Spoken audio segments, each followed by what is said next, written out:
The angle of the light that's reflected on the object determines the length, because the length of the shadow increases and decreases as the sun changes its direction in the sky.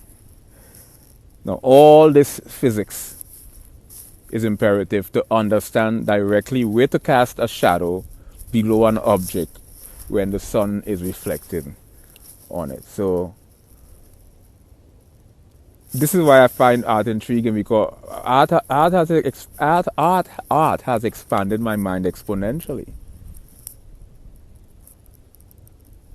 Right, in many different ways, all different ways. You know, or you have supernatural ways as well.